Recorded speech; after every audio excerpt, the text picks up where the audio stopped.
Out of the rain and have a seat. Again, welcome. My name is Gil Kelly. I direct the long-range planning for the city's planning department, and we have a number of planning representatives here and some others that I will introduce shortly. And I'll give a little bit of context before we get into the presentation itself. I wanted to first acknowledge Supervisor Peskin, who's here this evening for District C. And Supervisor, let us know if you'd like to make some comments in a moment or two. Great. Let me just set a little bit of context for this evening's discussion.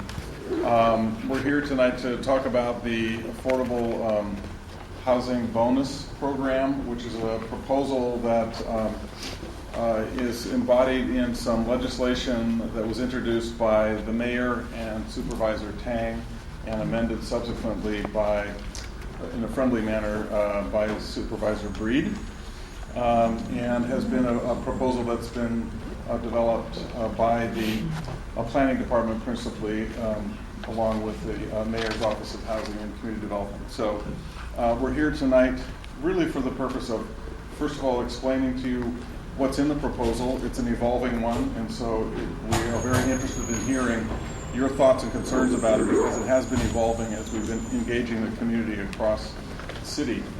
This is a proposal that was first talked about with the Planning Commission last summer and has had now, I think, 3 public hearings at the Planning Commission. Another is scheduled for January 28th. And so comments and questions that come up are actually informing that discussion. And please come to that hearing as well at the Planning Commission. We've been holding a number of meetings throughout the city, one in each district, and then a number of other meetings to augment those as well.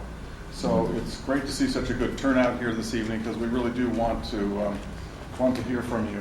We're going to spend a little time explaining what the proposal is, because there's both good information and not such good information about what's in it and what's not. So we want to sort of clarify that as a basis, and then we'll have a kind of a structured way of taking your questions and answers, which are questions that we can answer tonight and others that we can answer subsequently. And I'll get into the details about the format we propose in a few more minutes. But I think probably just before I introduce Jeff Buckley from the Mayor's Office, who will talk for a few minutes, I just wanted to set a little bit of context in the why are we doing this? Where is this proposal coming from? It's really proposed principally as embodying a local alternative to the state mandated density bonus. And that's important to understand, because the state does have a law that we now know by court decision that we have to comply with. And this proposal is really about providing an alternative to that, which we think is actually more San Francisco. It's an addition to it. Well, yes, they're both. They can take advantage of either one, but as an Not alternative. an alternative. No, as an alternative, an applicant can pursue this route. So Okay. we want to be able to have an alternative to the state, so that one could take advantage of either. And hopefully more advantage of this one, because it's more locally specific. And we'll get into the details of that in a moment.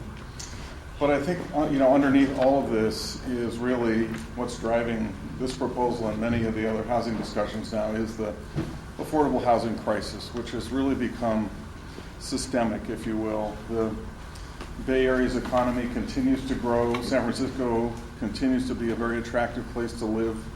So it's not only just about the job and general population growth, but also this kind of acute desire to live in the city and to live in the urban core. And that, in combination with a fairly modest addition to our housing supply over the last 3 decades, has really forced a housing price crisis. So whether you're intending to rent or to buy, many, many families are being squeezed out, left behind. To the extent that, and a little anecdote is that on our way over here in the rain, the 3 of us decided to share a cab. And the driver was curious about where we were going. We said, well, we're going to a community meeting about affordable housing. And he's sort of like, you got to get some affordable housing. We didn't obviously get into the details of this program, but just the general issue was, from him, was we're losing the soul of our city, and I can't afford to live here anymore, and a lot of my friends can't either. And so I think that's what's really kind of driving this conversation and many others. And from a planning perspective, we've really come to understand that there is no silver bullet. There's not one program that's going to address the issue. So think about this in addition to the other programs and strategies that the city's engaging in, including the inclusionary housing program and so forth and so on. So it's not a cure-all, it's one more piece in a suite of tools that we'll need. Just one little fact that was a real wake-up call for me. The city's economist has been tracking certain economic and demographic trends very, very closely over the last few years since the emergence from the recession, and has found that particularly over the last 3 to 4 years, San Francisco, in fact this is true, the general number is true for the past 5 years, has added about 10,000 people each year. And that projection will hold, it looks like, for the next at least 15 years. So just imagine if we're 840,000 population now, which is actually our highest population ever in the city's history. It was high in the 50s and 60s and then dipped and is now back up to that point. We would add another 140, 150,000 by 2030 in the next 15 years. But what's even more interesting to me is that 10,000 new people every year is a net addition to the city's population. And what's underneath that is that actually 70,000 people are moving to San Francisco each year and 60,000 are moving out, mostly moving to other parts of the Bay Area and Northern California. And what's additionally interesting about that is that, and we'll be digging further and further into who are these people and where are they going if we can, but what we know is that people with lesser incomes and families are the 60,000 moving out principally, and the 70 moving in are people with higher incomes. And so the income stratification, the sort of loss of the middle class, middle income, lower income families in San Francisco is becoming quite acute. So you can imagine that churn of 60,000 people moving out every year. So, in 6 years or so, you have a population the size of Oakland that's moving out of San Francisco in that period of time. So I say that just to kind of dramatize that the affordable housing issue can be talked about in kind of a wonky policy context, but it's also a very, very real issue that goes back to that comment that Cabby made about the soul of the city. So that's kind of the grounding point. We don't have necessarily the perfect answers, and we're here to learn from your perspectives as well, and we will be taking this forward to the commission, and I'm sure the program will be tweaked and modified as it goes forward. But just wanted to kind of set that reasoning in place. And Kirsten Dissinger, who I will introduce in a moment, to give you a presentation so you get what's in the proposal and what's not in the proposal as a starting point for tonight's discussion, I think will help that discussion. But before that, I wanted to introduce Jeff, who is here from the mayor's office and has been engaged in this thinking and program for quite some time now. So, Jeff Buckley. Hi, everyone. Many of you have seen at some of the other community meetings that we've set up through each of the districts. But I just want to introduce myself. My name is Jeff Buckley. I'm the mayor's housing policy advisor. And by the way, after this, we'll be playing drums and having a band together after we have this difficult discussion. So we know from some of the other community... Jeff, I think the way we play music, they'd rather hear us talk. We know from some of the other meetings that people have a lot of concerns about the program, and we expect and we hope that you bring forward some of those concerns here and as we discuss this. But I really wanted to help you understand why we feel compelled and interested in having those difficult discussions. And that primarily is because this program, as it's constructed, is designed to provide middle-income housing at a scale that we have never achieved within the city and county of San Francisco in recent history. So we've never done this kind of thing before to the extent that we're doing it. And the reason that we're doing it is because we feel the pressure, we recognize there's a crisis, and we feel compelled to be able to do something about it. I would also say that because of the recent court decision, we feel compelled to act on introducing a version of the state density bonus program. We feel we have no choice, that no is not a credible answer, because many of the development community are well aware of that court decision, and they feel compelled to be able to, by right, access the state density bonus law. So I also want to just briefly touch on what Gil brought up before. When we examined the state density bonus law, and we asked the city attorney probably 100 times, do we really have to do this? Do we really have to do this? We realized it didn't speak to the middle class and the middle class issues that are within the city. And I know from interacting with the affordable housing site down on the seawall lot, that District 3, some of the residents in the surrounding area demanded that there be middle income units added, moderate income units added to that project. So we know this is an issue that you care about. We also understand that some of the other components of this program you may have issues with.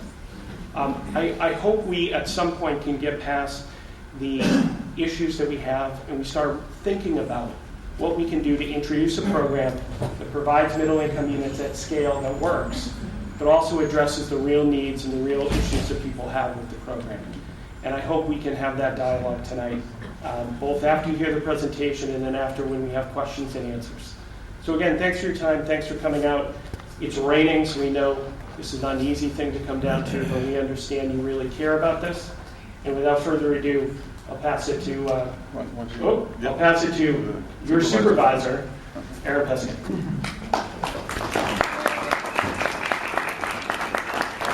Thank you, Jeff, and it's good to see you 2 nights in a row. Last night was waterfront land use planning effort down at the Ferry Building.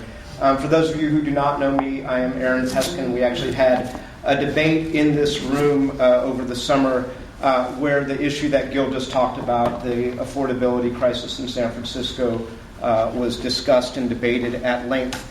I said a lot of things, and I've been saying them in the 6 weeks that we've been in office, which is that we have to vastly increase the required percentage of affordable housing in new developments, and I've joined with Supervisor Kim to introduce a charter amendment to double the inclusionary, it's called, percentage from 12 to 25%.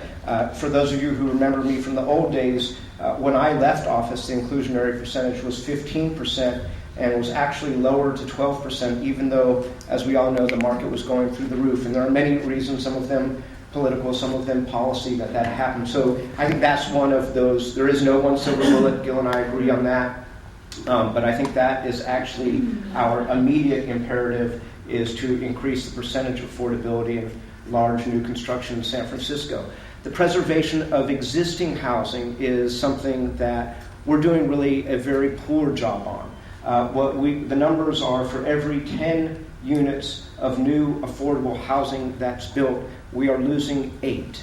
So we need to have a robust effort there. And some of those things are not easy things. Some of them are not within our immediate ability to fix, like the Ellis Act.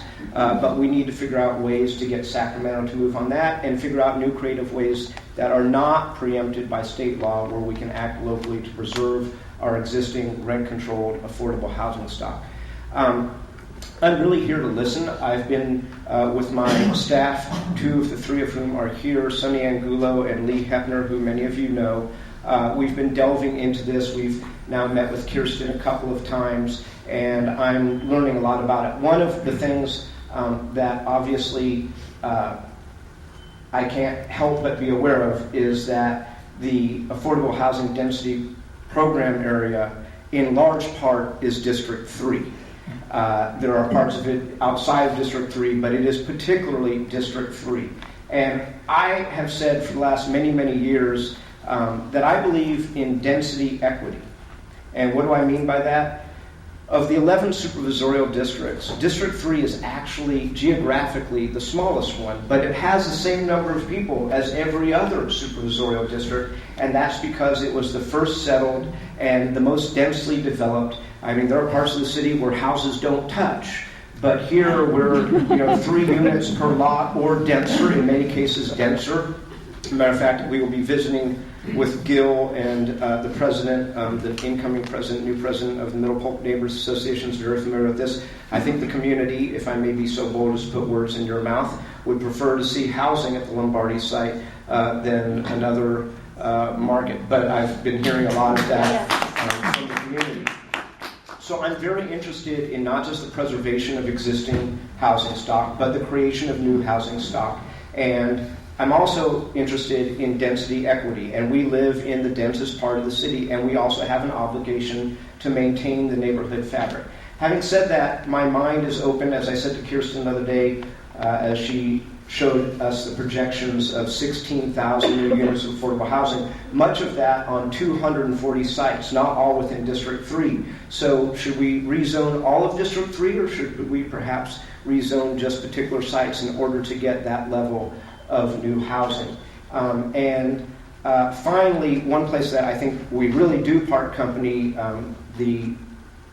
maybe the city attorney in our office, but certainly what we've heard from Gil and my colleague, Mr. Buckley, is that I don't think we are under any imperative by virtue of the decision in the Napa County case to act or to act quickly.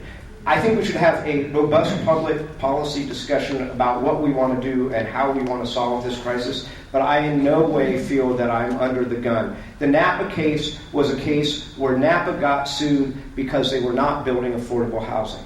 In the city and county of San Francisco, we are building affordable housing. We're also losing a lot of affordable housing, but no one's suing us. This is not a case that applies to us. So I don't think it should be the driving reason or force as to why we're doing this or how we're going to create this policy. Yes, it is true the Affordable Housing Density Program has been around for, counted, 37 years. San Francisco County has never been sued. We've only gotten a handful of applications for it. And by the way, historically, the way we dealt with it was by creating special use districts. So there actually is a way, I believe, that we could even comply if we were sued. But I'm not an attorney, but I don't think that should be the thing that scares us all into rushing to a policy judgment. I am most interested in hearing from all of you tonight and hearing your thoughts and hearing the answers to your questions, some of which we've had the opportunity to ask and some of which I know you will ask that we haven't yet thought of. So with that, I want to thank the Planning Department and the Mayor's Office for being here, and especially to all of you on a rainy night for coming out, because I know that you care about the integrity of our neighborhoods and the future of our city. So thank you very much.